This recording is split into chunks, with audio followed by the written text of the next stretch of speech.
And action. Take two, or maybe three. This is the second time we've started this week's episode.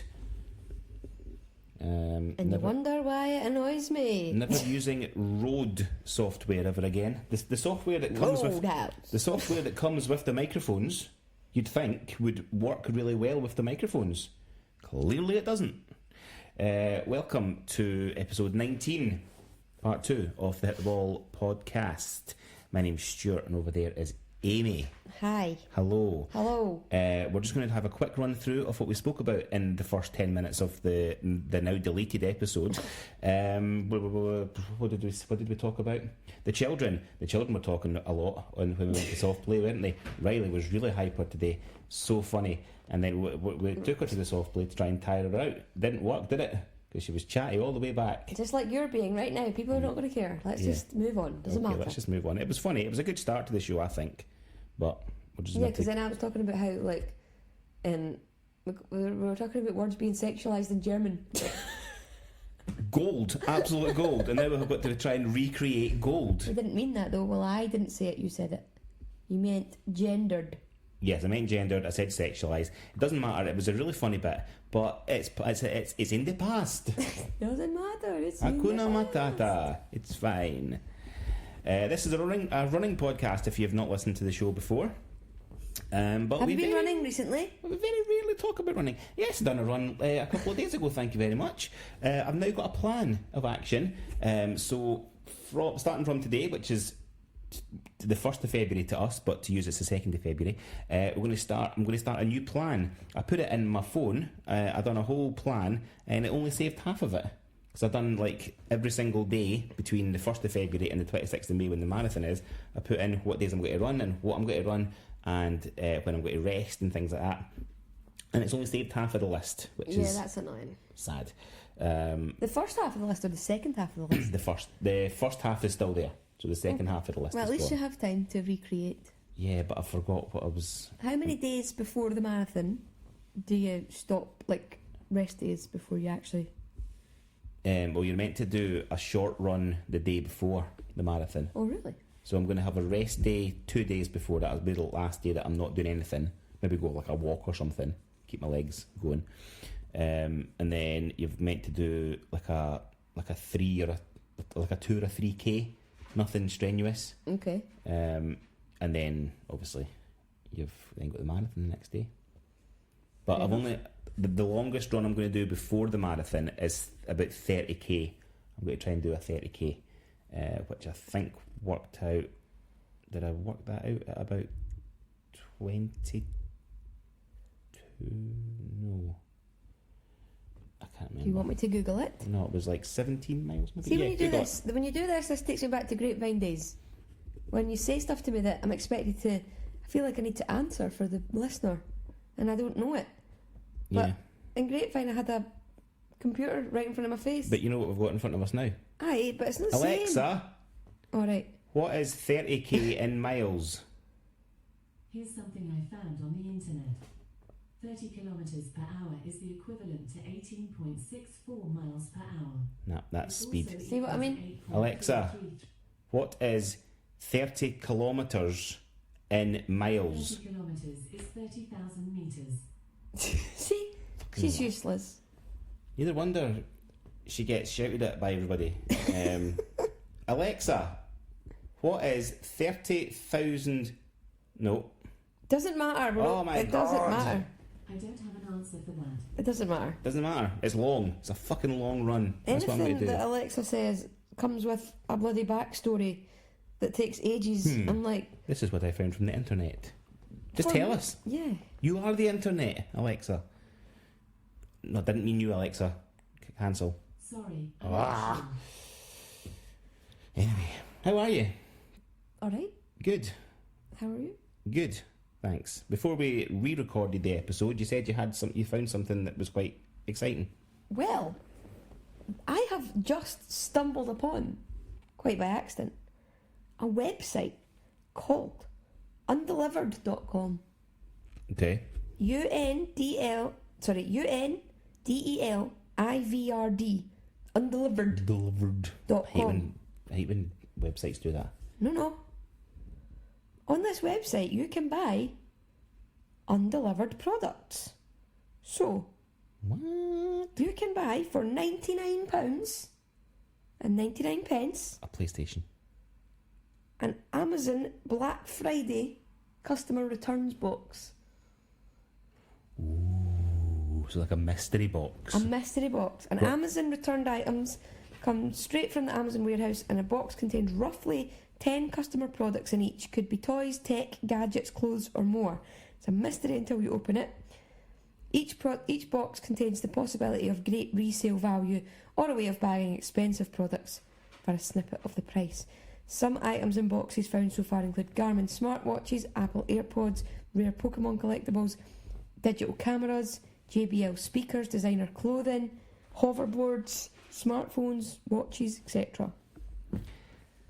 That sounds... Yeah, sorry. No, what were you going to say? That sounds really dodgy. Because what's to stop then, like, Amazon delivery drivers who hate their jobs just not delivering items and then selling it to this website? I don't know. You can also buy an Amazon household appliances returns pallet. Now that's $249.99, but it's a whole massive pallet. And from the pictures, things like air fryers and pots and pans and But hair dryers and stuff. you run the risk there of potentially, if you spend like £99, or it's £99 on 10 packages. Is that right? No, so it's £99 for a box of roughly 10 For items. a box of roughly 10 items. But what if you're given the box of like Willy candies? Well, that's it. That's the unfortunate thing. But I'm You've just assuming it's spent mixed £100 bag. on lots of penis sweets. I mean, there's your episode title. There's also things like, you can buy a box of women's fashion, kids' clothes, men's clothes, so 20 quid for a box of 10 pieces of men's knitwear. Okay. But perhaps better than, or weirder, but also interesting, more interesting than any of these things, you can buy for $79.99 lost and unclaimed airport luggage cases. Full. Oh. Again, that's so weird. Like, It are says- airports selling these off? Yep. Personal details will be removed from the luggage but before they're sent to undelivered. But apart from that, everything is left as it is. It is usually full to the brim with clothes, souvenirs, random items, sometimes worth thousands. You know, sorry. Personal details have been removed from these people's luggages that have got all their clothes in it. So I just send Why them not just back send to them back to the people? Surely, in the age of the internet, That's a well, good apart from point. fucking Alexa, an age where the internet's really clever at finding people. So it says what's inside. Every suitcase is sold as received. A mix of designer clothes, quirky gifts, sometimes gadgets. It's unclaimed luggage from the world's busiest airports. I mean, That's dodgy, I have a weird, interest, a weird, fascination with So I that. just, 1 month if we're feeling a bit flush, It does just spend say, £100 on a... please bear in mind if a person loses their luggage on the way back from holiday, there is likely to be worn clothing inside. So what they're saying Ugh. is, we don't take responsibility for your dirty pants. Aye, so for 80 quid you could be buying somebody's sweaty bikinis. Whereas if it was lost on the way out, everything will likely be as new. Lovely. I'm not sure about that, but yeah. But then also, again, in itself, you could end up with a designer suitcase. yeah. Could end up with a PS5 You could, for £99, which there will be in about a year anyway because... because it'll be PS6. Yeah, there you go. I don't know how long they have to go unclaimed before they then become undelivered, but Must be some time. that's interesting. Do you know, there's a weird morbid curiosity to that? No. A little bit, yeah. I think we should maybe buy one month. Well, there you go. If we've got a wee bit- I've clicked on the clickbait link now, so that'll be it. I'll Yeah, get it you'll popped get, up every 2 you'll minutes. get Instagram reels about it. You'll I'd be get up for that. random That'd be reels. an interesting podcast episode. We could open it on the podcast. Yeah. I totally forgot about my idea that I was going to do for a podcast. I was playing about with... Isn't this your idea for a podcast? Yeah, this is my idea for a podcast, but for one of the episodes, I was going to... I was playing about with Chat GPT a couple of GDP, weeks is it not? GDP or Or something whatever like it is, yeah, GP. and I typed in write a script for a podcast called Hit the Wall about running, oh yeah, and it generated a script. and we're going to read it word for word. Maybe we'll do that next week for the 20th episode. Ooh. Why is it? Why? Why do we celebrate 21st? I knew this was coming because in the deleted episode that we just started, this was what we were talking about. And you've managed to just sideswipe that right back in somehow. I can understand 16ths and 18ths. Like 18ths is when you're like you can legally drink alcohol, but what is it about 21st, Aimee?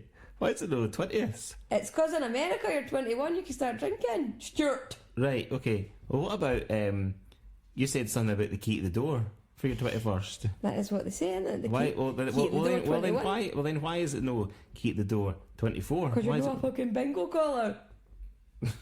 And also your mum wants rid of you before you're 24. I understand, like, obviously 30th and 40th and 50th and 60th. And then you didn't see a lot of 70th birthday parties and bowling clubs, do you? No, because there didn't have enough pals left to fill it. Oh. True, but Morbid. Yeah, true.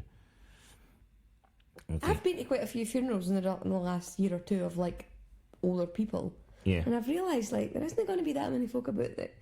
If you're lucky enough to get to that age, like, or a certain age, there's not going to be that many folk about that are going to come to your funeral. How many funerals? I've been to more funerals than I have weddings, Yeah. and I don't think that's right. Aye, but doesn't it cost £100 a head to invite you to your funeral, does it? True. You just turn up. You buy a suit though. Sometimes. Sometimes, unless the person wants you to wear colour, then you can go in whatever you Buy a want. coloured suit. Finest garbs. Anyway. Also, I feel like at funerals you go, a lot of them you go to, it's not necessarily like, it's not always because you know that person really well, or sometimes you go to support another relative or friend, or it'll be like a colleague thing, or, you know, there's so many different like variations where like, you're not going to support your mum's feelings if she's invited to a wedding, are you? Like, No. do you know what I mean? No, I know what you Like, mean. some things are... I've told you the story about the funeral that I went to, and I got the person wrong. Yes, I think you have So it was told me this. one of my mates from school, his gran died, and I really liked his gran. Like, she was quite energetic. She was one of those that was like always walking about, always like really active and doing things for herself and things like that. Go And gran, then- do things for yourself. Well, you know, I mean, she was very old. So when I heard about it, because we've been pals for a few years, and I think we'd just like met up a couple of times, like quite recently before it happened as well. I thought I'll go and support him and go to the funeral. So I sat down, and in the gran walks. Still looking active, still doing things for herself, getting herself to her own funeral. Was it the wrong gran? It was the wrong gran. It was the other one. That's terrible. I forgot you had a second gran. Oh, well, I forgot you had a second alive gran. That's so funny. Sorry if you're listening. You might not know who you are. What is that rabbit doing? He just likes to rearrange the furniture now and again in He's his cage. awfully destructive. Making a bit of a racket there, mate. Does he need food, maybe? Maybe. Maybe his way of telling us he's hungry. Maybe. We'll feed him after the episode, So right. talking about school, you had a school-related question for me, did you not? Yeah, so I thought we've had lots of emails from listeners saying no, I haven't. We've had absolutely nothing. We haven't really told the listeners a lot about us personally, so I thought we'll open up a little bit more on the podcast, and this week we're going to do a game of knowing me, knowing you. So. Have we got the rights to that? Am I allowed to sing that? I think we'll be fine. In the style of Alan Partridge, knowing me, Stuart Hogg, knowing you, Aimee Hogg. Aha! You have to say aha back. Aha back. I knew you were going to say that. So I set a few questions to answer, a few personal questions, and you're right. One was to do with school. The first question was, what is your favourite memory from school? Do you have a favourite memory from school. Aimee, you can go first. I mean, school. I liked school. Mm-hmm. And I was kind of geeky. I did my homework and I liked to be there. So I didn't really do like much things that were wild or that. Okay. Because I was scared of my mom. She's a scary woman. She is. But, like, I think... She's not. I had a teacher, sometimes. I had a teacher. My English teacher, Mr. McLean, was the best teacher in the world. Mm-hmm. He Great was when like... you get a sound teacher, eh? English teachers tend to be, eh? Like, he was so good. Yeah. But it was like... The way that he was really sound and really good fun, and you could have a laugh with him and he treated you like an adult, but also, if you wouldn't know your work, Yeah. you wouldn't like cross him. Like, Yeah. It was that good, respectful. Good like, yeah. If you teacher. respect me, I'll respect you. Aye, But it wasn't like you yeah. could just take the piss and that was it. And we were in the top English class. I'm not being thingy, but we were, right? So then we had a certain level of work that was expected from us. And one time we had this supply teacher or new teacher, probationary teacher, uh-huh. and he came in to teach us about onomatopoeia. Do you know what onomatopoeia is? An onomatopoeia is a word that sounds like it's like a sound word, isn't it? Yeah, it's like bang, bang. crash, Yeah. that kind of, Wapow. yeah, a sound word. That's a good way of putting it. Thanks. So, I mean, this young, fresh-faced teacher stood up in front of us and went, "We're going to do a lesson on onomatopoeia," Oh. which was absolutely hilarious. And But I remember... but also the correct way of pronouncing it. No, Is it not? no, Is it not? no. The English teacher was sitting in the background, like, with his eyes widening, like, what are you going to do in my class? So, like, this sort of saga went on for a few lessons with this guy. And my English teacher was pure, had a sweat on the full time. And I remember then, moving on for that, we had to do an essay on, like, a famous person. And mine was Ricky Fulton. I think I had to be a famous Scottish person. Yeah. I chose Ricky Fulton. And he basically, like, stood up in front of the class and said, "Right, we're going to do a lesson. If you start it with, like, my name is Aimee, and this is my essay about Ricky Fulton." Uh-huh. And my English teacher just had a heart attack. He was, like, in the background, like, giving it the, like, slicing across the neck thing, Yeah, right? yeah. Like, and this young guy, bless him.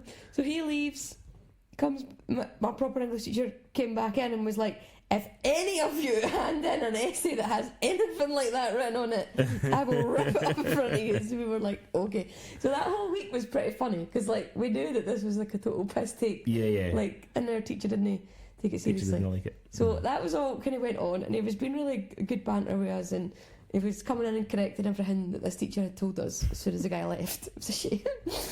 And then at the end of the week, somebody's at the end of the teaching week, he skills. would always play a countdown with us, which is weird in an English class, but he would do the letter countdown, right? Uh-huh. So we'd get to play countdown, and we were all having a laugh and whatever. And he put the countdown word up the end of this week after we'd had a really good week, and we were all, like, being really banterful with him. And one of the guys in my class, who's now a very sensible father of two, went, right, he says, "Right, class, anybody got a word in this?" And he went, and Andy went, "Boner." And I just went, "Andy, boner's not in the dictionary." He was quite calm, quite cool with it. And then he went, "Aye, but it's in my pants." He was like, "Get out my class!" And I just, like, turned like that. But yeah, he was my favourite. That was, like, the best week ever. And That he was my sounds favourite good. teacher. That sounds pretty cool. And he still is, probably. I don't know where he is or where he works now, but he's probably still good. Just in case. He's very young. He was only like 25, Jesus. Well, you never know. Made it in a car crash. Wow. Don't think he is, because my stepmom's a teacher and knows him, so she probably have told me. Touchwood, he's not. Wow. I was actually really struggling for a favourite. Although I thought up the questions, I didn't really think of answers until just recently. But I think my favourite school memory was 6th year, my last year at school, which was, and this is no exaggeration, the biggest skive. Mm-hmm.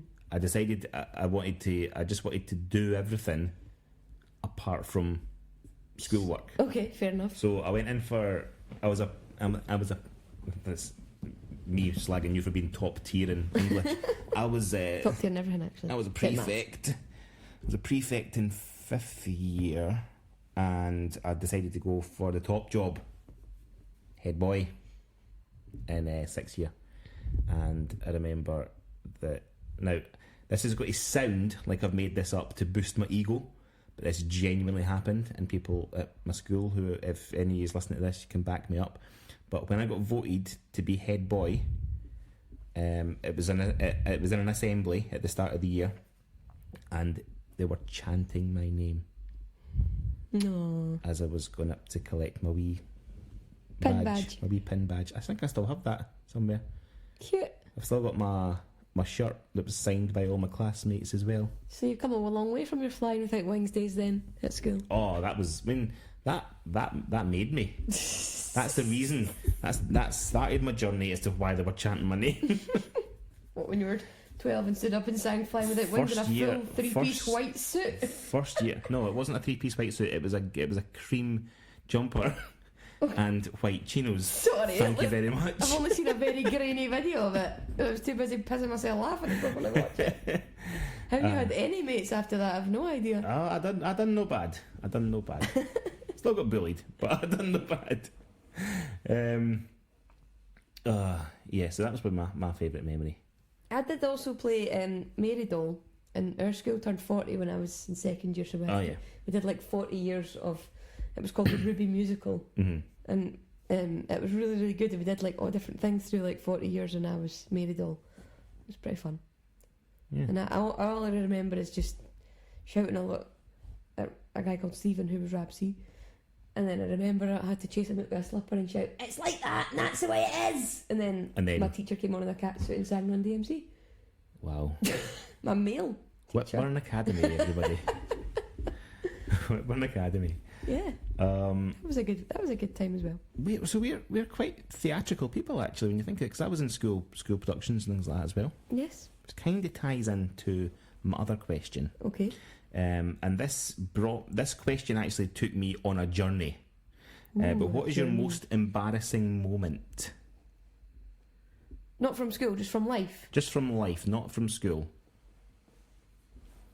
Well, you can go first this time. Okay, so again, well, I'll tell you what my most embarrassing moment was, but then I'll also tell you the whole sort of story, right? So there was a girl, when I was in 5th year, there was a girl in 6th year that I really liked. She was... This is brutal, if this is the story. What? Towards you. Towards me being my most embarrassing moment. Anyway, go ahead. Yeah, so... is this not this girl you liked since you were like 5? No. Oh, right, okay. No. Jeez, it gets a bit... Change your mind. I change my mind all the time. Not recently. So there's a girl I liked in the year above me at school. I don't know if she actually liked me in a romantic way. Maybe she just took pity on me or something. But we were the leads opposite each other when I was in 5th year, she was in 6th year, the school production. I was Bugsy Malone, and she was the love interest. The love interest. Bugsy Malone. I forget her name. Tallulah was the other girl who fancied Bugsy Malone, but I can't remember. Blousey Brown. I've never seen Bugsy Malone. So I think it was Blousey Brown, who was the love interest of Bugsy Malone in the stage show, and I thought, oh my god, this is amazing, and I thought, what are you doing? Sorry, I've got a really weird red patch on my skin. I was just looking at it while I was listening. Alright, okay. So I thought, this is my moment. Like, I'm going to get to kiss, because there is a scene where they have a little peck. Nothing too severe. So we were a school play. So we were practicing that, like, obviously our scenes, and it came to that scene one day, and we had to do it. And I was too excited that I headbutted her. Oh god! I think we're going to say something. No, I headbutted her. Oh dear! I went in too fast, and she went in, and I went poof, right in her face. Oh. That wasn't the most embarrassing moment though, because a few months later, she invited me to her 6th year prom. I was Couldn't have been that bad a head butter then, eh? obviously a 5th year going to a 6th year prom was quite a big thing as well. Mm-hmm. But again, I still didn't think she liked me romantically at all. But during the time when she asked me to go to the prom and going to the actual prom, she got a boyfriend. But she stuck to her promise, took me to prom, and it was the worst night ever. That's a shit guy thing to do. Because we never really spoke to each other. It was just one of those weird kind of like relationships. I don't know. They can't even really call it a relationship or an acquaintanceship. But just two people who just didn't talk to each other. That just went to a prom, and then as soon as she got off the bus on the way back to school, she said bye to me. Just gave me a wave, and her boyfriend was waiting for her outside the bus. That's awkward, isn't it? But that wasn't the most embarrassing moment. For goodness sake. Because then she broke up with that boy a few months later, and I asked her out. Oh no. And then I think it kind of conspired because her mum kind of liked me, not in that way, and her mum and my mum kind of got on a wee bit, so I think they kind of orchestrated it. Because at that point, let's not do that to our children, because I have not an embarrassment, but I have a similar situation I'm going to tell you about. Okay, so then I took her out. I just went to the cinema. I walked in. It was Livingston Designer Outlet. Went to the View Cinema. I walked into the cinema after picking her up and taking her through. I didn't have my wallet on me, did I? Oh, you're an idiot. So she had to pay. This was never going to be. It was never destined to be. Pay for the movie. And what I did then was I thought I'd make it up to her by buying her 2 cinema tickets. And I sent her them and I says, there's 2 cinema tickets. She took something else. She thinks something else. So that's a shame. So those 4 separate moments. Sequence of events, yes. That was the most embarrassing period of my life, I think. What a shame. It's quite funny though. And I don't know where she is now, but she's definitely not thinking of me. You need to Facebook, look her up on Facebook. I can't even remember her surname. I remember her first name, but I can't remember her Oh, surname. that's so funny. She might have a different surname now anyway. Maybe. Good luck to her. What a shame. Just in case. For fuck's sake, why do you give Hit everyone's by a dead? blimp, maybe. Wow. What were you going to say? What was your thing that you were going to say? Oh, it was just when you were saying about like awkward things. So I had a similar situation where it was a friend of my stepdad's, and his son and daughter. Like his son was the same age as me roughly, and his daughter was a bit younger, and his daughter got cancer. This is not funny, right? Ooh. She was like 11 or something, and she had cancer. And we went to like a charity night thing for her. She's okay. She's alive. It's all good. Good. But we went to a charity thing for her, and I liked to look at her brother, and he liked to look at me. Yeah. We were like 14, 15, I don't know. We weren't like, it was just like cinema dates and stuff like that. And I don't even know, I don't recall really if there was much chat at the charity night between us, or if it was just because we were at the table together and we were like the 2 teenagers, like the awkward teenagers.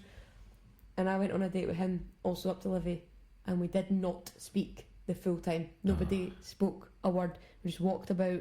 I think there was maybe cinema involved, and I can specifically remember sitting on a rock outside the did we maybe go bowling, because we were up at Deer Park at the Beefeater, waiting to get picked up by our respective dads, and it was just like we were just sitting on a rock back to back. It was the most awkward thing, but also I was like, your sister's got cancer, so like I can't like not be nice, like not like, it was just like so bad. You can't just be like, right, see you later. It was so bad. Oh God. Anyway, nothing came of that. Did I ever tell you that I wrote I wrote a rap to a girl once? I'm beginning to wonder how you got married. so there was a the point of your life. There was a girl that I worked with in a rap, not even a poem. So this was when like the streets were quite popular. As in like, dry your eyes, mate, then. Yep. Your actual cringe. So we were talking. We worked together in Asda, and then we started chatting on MSN Messenger. MSN. And then she said that she liked me, so we decided to go out. She didn't really feel it. I thought she was nice, but she wasn't up for it, so we just decided to call it a day. I was heartbroken because I really liked her. I wasn't in love with her, but I really liked her, and I wanted to try and win her back. So after work, So your go-to thing was. so after work one night, waited for her. Whoa, rewind. What age were you here? If you're working, this is embarrassing. I was working, so I would have been. This is your most embarrassing moment. I'm telling you this now. So I started working in Asda when I was 16, I think. So it would have been 17, 18, Okay. like legal drinking age. Might have been over a few pints that I drank. That I read it. I wrote it. I can't really remember. But it was basically like a streets style rap love letter Oh my god. thing. And I need to waited see for her this. in Asda car park for her to finish her shift, and I handed it to her, and then I fucked off and just literally just drove away as fast as I could. Did she ever respond? No, never heard from her funny since. that. She got a new job in I Tesco. actually did bump into her randomly at a student night in Stirling when I went to meet one of my And pals. did you not want to hide under a table? No, I chatted away to her, and not for long, but it was more sort of, hi, how you doing? What are you doing here? Oh, cool. Please don't mention the rap. Please don't mention the Please rap. don't Please don't mention mention the the rap. Oh God. Have you ever had those memories where you sort of wake yourself up in the middle of the night cringing because you've just remembered something Yeah. that you've done? That's bad. That's one of my memories. That's funny times. Funny times. Well, so many other stories, but we don't really have time to squeeze more stories into our podcast. We've got another question, but I don't really have an answer to it, so we will leave that one too. Oh, next but I have time. an answer for that one. Oh, do you? Okay, well, we'll just do it then, and then we'll end on this. Sorry for the lack of running chat this week, but there's nothing really to tell. I will be telling you more about People the are going to start marathon. wondering when there's going to be something to tell about the running. Yeah, it'll happen. It'll happen. Maybe the week before the marathon. Who knows? But doesn't matter. Your most elaborate purchase was the last question that I had. Most elaborate purchase, but not a car or a. Not a car or a house. You can't say that. For me, it's a joint one anyway, really. Because for me, my most elaborate purchase was for a wedding. Mm-hmm. I wasn't like a big bridezilla, I don't think. No, you're But fine. What I really Can you did. try? Sorry, can you just try and put it more in front of your face? Thanks. What I just want people to hear you. Okay. What I really did want was a light up dance floor. Yes, you did. I did really want it. That was like one of your. This is non-negotiable. I have to have a sparkly dance floor. Yeah, and I mean the venue already had a dance floor, but it was just a shitty wooden dance floor, Yeah, and I wanted my dance floor to light up. and you know what? It was a good purchase. It was a good dance floor. Yeah, We danced a lot on it. that was a Okay. great day. The day that we went through to the SECC, or the SEC as it's The called wedding now, show. the wedding fair. show, and we had some money in the account to book deposits for things, Yeah. and we went crazy Yes, and drunk. and drunk. It's probably not the best, but we found the best DJ in the world ever, so Found the best DJ in the it world was worth it. and the worst Worst photographer in the world, yeah. in the world. Really nice to chat to And you know at the what? venue. I'm sad about the wedding photos not being like much special. Like a couple of them I like, but like I don't love them. I see No. other people's wedding photos like look amazing, Mhm. but I remember the DJ. I remember the whole thing. The DJ. We're still friends with him now. Well, shall we give them a shout out? Yes, Yes. Gordy is a DJ. amazing. They're based in. Was it Glasgow? Somewhere out that Airdrie or Airdrie, maybe? He supports Airdrie, I'm sure. That might put people off. Nah, they're like the nicest if you're people. big, if you're big against Airdrie. Literally from the word go, we walked into that room. Like it was. In fact, before we even walked in the room, we had everybody up on tables and. Yeah, Oh, it they've was done a so they've done a good. game. They've done a game where the loudest. Don't say, because we've got them for our friend's wedding. Yes, We've I managed to forgot get our about friend that. to Forgot that book them. we're going to meet them again. Yes, So don't give away the secrets, but 100% best DJ ever. And I can remember that. And I remember walking into that room and feeling like that. And all I felt towards the photographer was, you're really annoying me now because I don't want to take any more photos because it's taken up. So really, I'm fine with it. Yeah. The photographer was just like, stand under this tree. With all different people. Put your hand by your... Well, for the guys, it's put your hand by your hands by your sporran. Don't put them any fun places. Like, well, that is by your sporran, up your surely, best no? man's kilt. Things like that. Nothing like that. It was I very don't also serious. have a picture with my mum, stepdad and little brother from her wedding. I don't have that family combination at all. I'll only have another wedding then. Alright. No. Yeah. Anyway, moving on. But yeah, that was the dance floor was something I wanted and we definitely didn't need. Mm-hmm. I think it was about £500, but Yeah. there was a few things I was having and that was it. So we also had about 500 or £1,500 worth of fucking Dow Egbert jars at our wedding as well. oh my god, I was just talking about that the other day because somebody had Dow Egbert coffee and I was laughing about how much you hate it, even though we're nearly 7 years down the line. I hate Dow Egbert coffee. Not because the coffee's bad. The coffee's probably lovely. But You should know, you drank plenty of it. But you had the idea. It was, you know what it was. You know what I hated most about it. It wasn't the abundance of Dow Egbert jars that we eventually got. It was the having to clean the labels off them. Yeah, It took a long time. it did, but it was worth it. It was worth it. Everybody commented on the Dow We've still Egbert got some jars. upstairs Do we? Mhm. Why? on display because we put that much love and heart and soul into them. Or I did. True. I loved how the wedding cake, the guy who organised the wedding planner, coordinator, thank you. I had a female wedding coordinator. Now we're not like, It was a woman. oh, it was a guy that came in Oh, you're talking about on the day? on the day, yeah. Oh yeah, Charlie, I think his name was, or Charles. Charlie. So we're not perfectionists in the slightest. We don't No. really care about the little details and things. And this guy came out. It was a roasting hot day. This guy came outside in a bit of a panic, and he's like, "You need to come and see the cake. You need to come and see the cake." And we were looking at. We came in and we looked at the cake and we're like, "Hey, looks fine. What's wrong with it?" He says, "It's a little bit tilted." I was like, "Is it?" That's fine. However, That's fine. the wedding, the person who made the cake, when she saw the picture, said, "Oh, what happened to the cake?" I didn't notice. Maybe we were drunk already. Maybe People our were eyesight was tilted. People were either drunk or suffering from heat stroke. And you know And what? they- We were eating the cake anyway, so it doesn't matter. Was that? We were eating the cake. It doesn't matter what it Doesn't looks matter like. if it was squint. It's lovely. What? You're done now. Okay, that's fine. Like how you tried to do that quietly and I've just outed you. Yeah. Thank you very much for listening to this bullshit again. 40 minutes nearly. Ugh. We will be back next week. Well, one of us or both of us will be back. Still looking for a potential stand-in co-host. If you're interested, we have been inundated with nothing as of yet.